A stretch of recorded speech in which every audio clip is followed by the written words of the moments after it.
Welcome to Learn English at Ease. We are so happy to have you hanging out with us today. We really are. But before we dive into today's deep dive, we actually have a really quick favor to ask you. Yes, we do. If you want to support us and, keep improving your English every single week, please hit that subscribe button right now. It genuinely helps our channel grow, and it means we can keep bringing you these conversations. Exactly. All right, so let's set the scene for today. Picture this. You are at a party or maybe a really crowded networking event. Oh, I'm already stressed. Right. So you're standing there holding a little paper cup of water, trying to mingle, and someone walks up to you and asks that universally dreaded small talk question. Oh, no, let me guess. So, what do you do for fun? Yes. Yes. What do you do for fun? And for so many English learners, and actually, honestly, a lot of native speakers too, that exact question is just completely paralyzing. It really is. You just freeze. It's like a deer in the headlights. Your mind goes entirely blank. And eventually you just mumble this robotic, I like reading. I like reading, which is fine, but it instantly kills the conversation right there. Right. The other person just nods politely, says, oh, nice, and then slowly backs away to find the snack table. Exactly.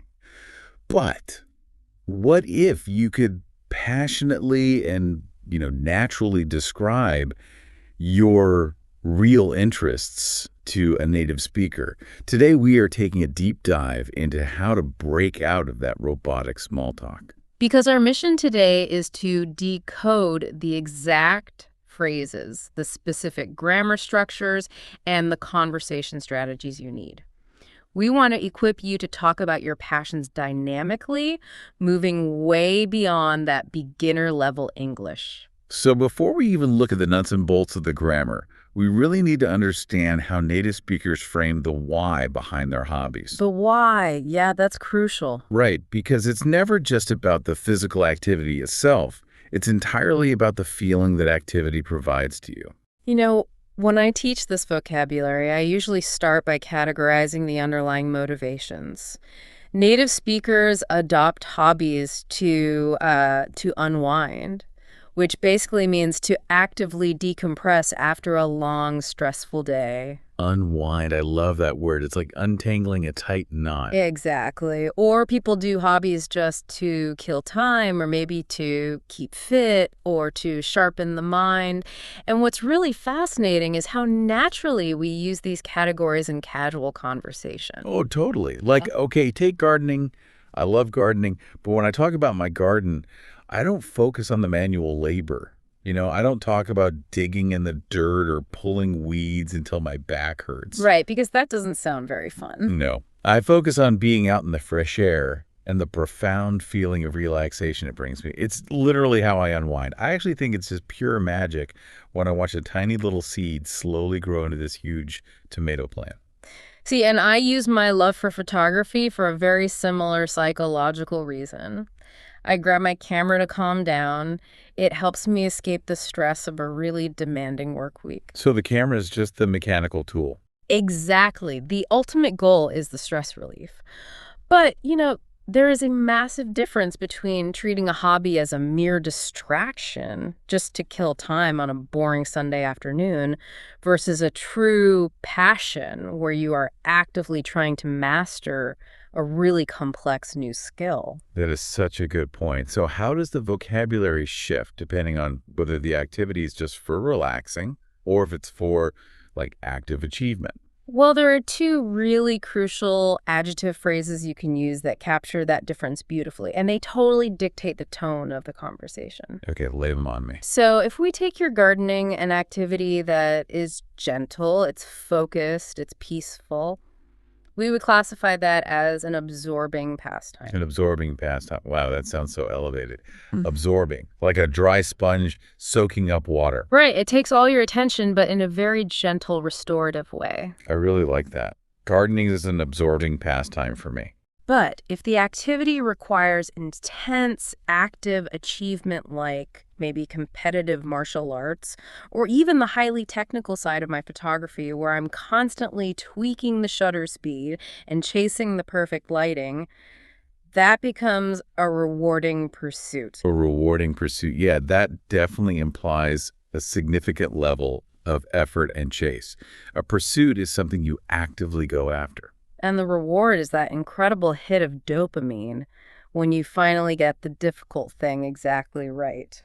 So by choosing to call your interest an absorbing pastime or a rewarding pursuit, you immediately signal to the listener exactly how this hobby fits into the emotional landscape of your life. You do. It adds so much depth to the conversation. But moving into the actual mechanics of describing these pursuits, there is a classic grammatical pitfall we need to talk about. Oh, I think I know what you're going to say. Yeah, we constantly see learners trying to translate directly from their native language, and it results in awkward statements like, I am a hobby, or I am a gardening. Oh, yes. The classic, I am a hobby. Right. You have a hobby, or you do an activity. But even more naturally, native speakers rely heavily on phrasal verbs to describe the entire life cycle of an interest. Yes. You don't just casually start a hobby in conversational English. You take it up or you get into it. Like, when I share the origin story of my photography, I always say I got into it about 5 years ago. My brother actually handed down an old vintage camera to me. Notice you didn't just start using it. No, I got absorbed into the world of it. Taking up a hobby is similar, indicating you've begun a new habit, but getting into implies a rapidly growing emotional attachment. It's almost like walking through a door into a completely new world. You are fully in it. Exactly. And on the flip side, if that world just isn't for you, the phrasing changes again. You don't usually say, I stopped it. No, you give it up or you drop it. Give it up or drop it. And to pair with these life cycle verbs, there is a very strict system of collocations, words that naturally belong together for categorizing different types of interests. Ooh, the three golden verbs. Yes. Do, go, and play.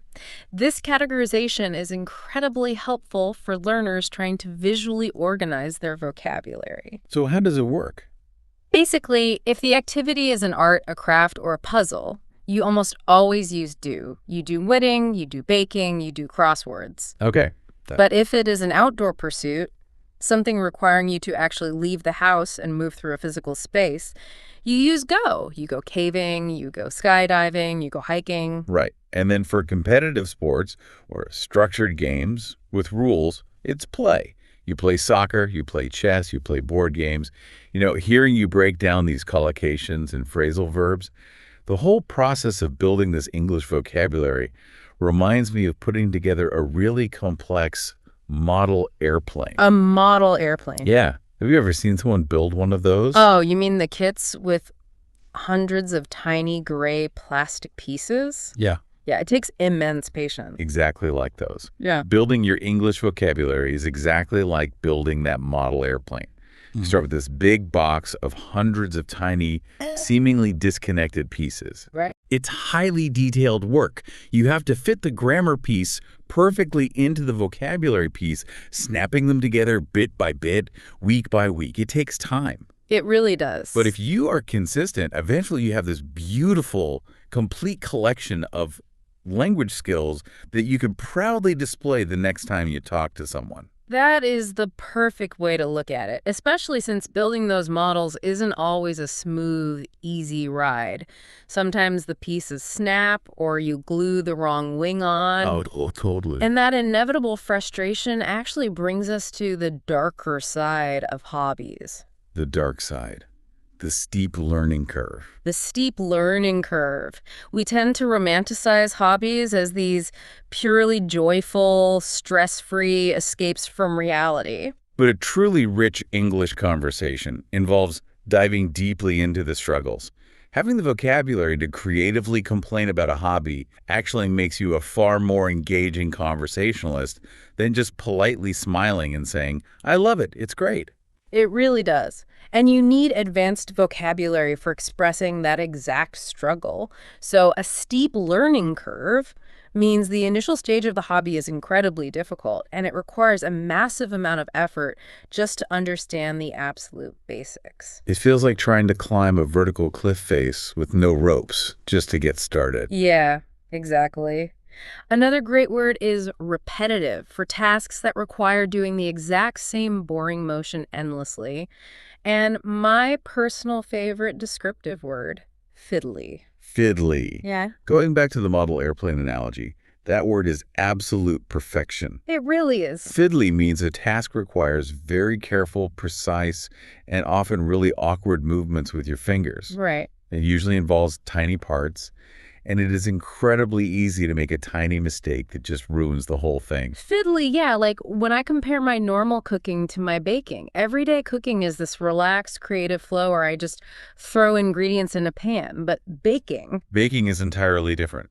baking is a strict, unforgiving science experiment. It is ridiculously fiddly. If I make one tiny mistake with the oven temperature, or if my flour measurement is off by just a few grams, the entire project is ruined. Have you had that happen? Oh, all the time. I complain constantly about the times my cakes come out completely flat or totally burnt and black on the bottom. I've had a similar painful experience with my guitar. Oh, you play guitar. Well, I tried taking it up. As a beginner, I didn't even care about the joy of music. I just focused on the physical discomfort. I mean, my fingers hurt so badly, and it was incredibly hard to press down on those heavy steel strings just to produce a single clean note without it buzzing. The buzzing is the worst. But wait, let me push back on this conversational strategy a little bit. Does complaining about burnt flat cakes or bleeding fingers actually make a social interaction better? I know it sounds counterintuitive. Right. Like if someone asks what you do for fun and you immediately launch into how painful and frustrating it is, doesn't that just sound entirely negative and off-putting? Well, sharing those specific frustrations is actually a highly effective social tool. In English-speaking cultures, sharing a mild frustration like your dead tomato plants or my sore guitar fingers shows a really powerful level of vulnerability. Huh. Because it demonstrates that you don't take yourself too seriously. Exactly. When you admit to a struggle, it immediately makes you more relatable to the listener. It gives the other person permission to lower their own guard. Yes. They can say, oh, I know exactly what you mean. I tried baking sourdough bread during the lockdown and it turned out like a heavy brick. And then you instantly bond over the shared failure. Right, because hobbies are strictly about having fun and exploring, not about being a perfect expert. You are entirely allowed to be terrible at your chosen pastime. That is so freeing to hear. Let me prove it. I actually spent 3 whole months doing what I openly call childlike painting. Wait, childlike, like finger painting? Basically. I realized I had absolutely zero talent for mixing colors, gave the hobby up completely, but I still talk about the experience with a huge sense of humor.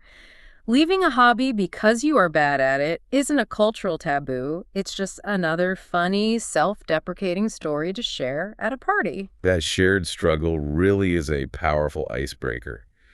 But, okay, once you've bonded over those early frustrations, how do you express that you've actually stuck with something through that steep learning curve?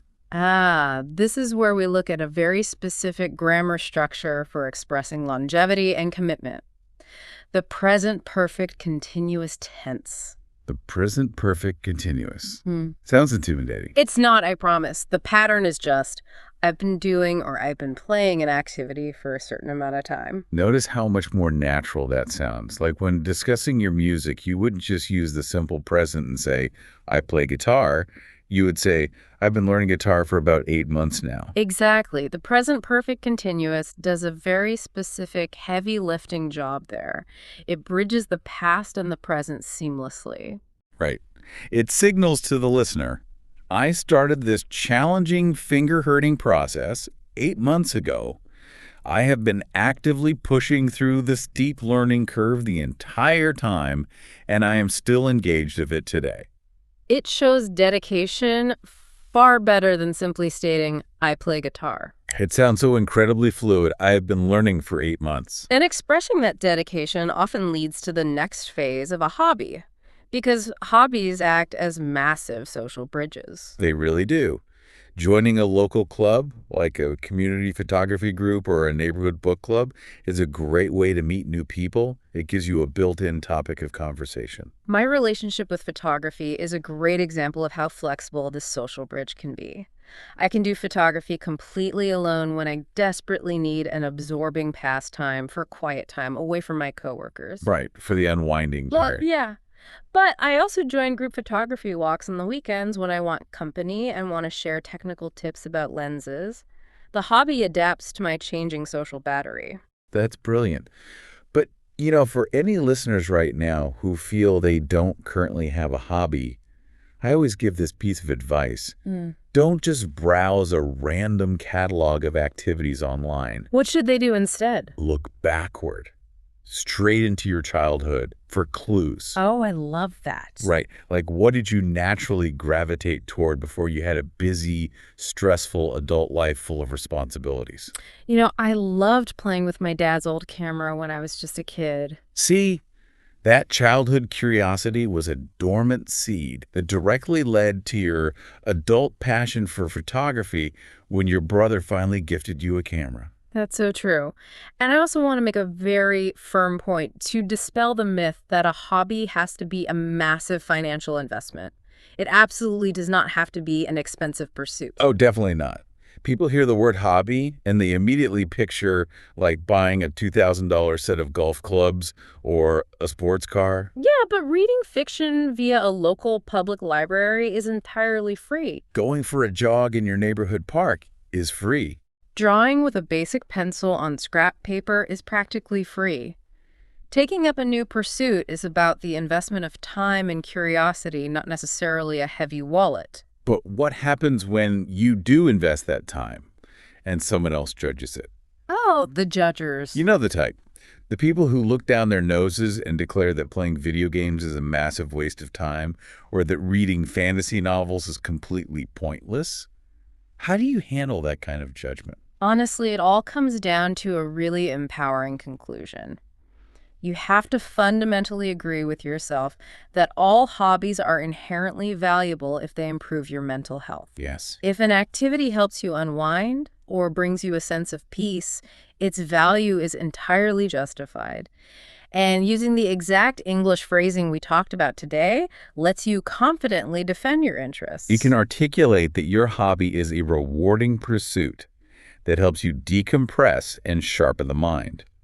It shifts the narrative completely away from whatever arbitrary judgment the other person is making about your video games or your knitting. Having the precise English words to articulate that defense means you never have to feel embarrassed or robotic when talking about what you love. Absolutely. We have journeyed all the way from freezing up at awkward party small talk to confidently utilizing dynamic phrasal verbs like get into and take up. We've looked at how to express the fiddly frustrations of a steep learning curve and how to expertly use the present perfect continuous to show our long-term dedication to a craft. And most importantly, we've seen how to use our unique passions and even our failures with dead plants and bad paintings to genuinely connect with each other. Which brings us to a final provocative thought we want to leave you with today. Yes. We want you to think back to a hobby that you eventually gave up on. Try to picture it clearly in your mind. Now, what advanced English vocabulary from today's deep dive would you use right now to describe exactly why you quit? Was it far too time-consuming for your schedule? Was there a steep learning curve that just wasn't worth the bleeding fingers or the burnt cakes? Or was it simply not the right pursuit for your unique personality? Remember, leaving a hobby isn't a failure.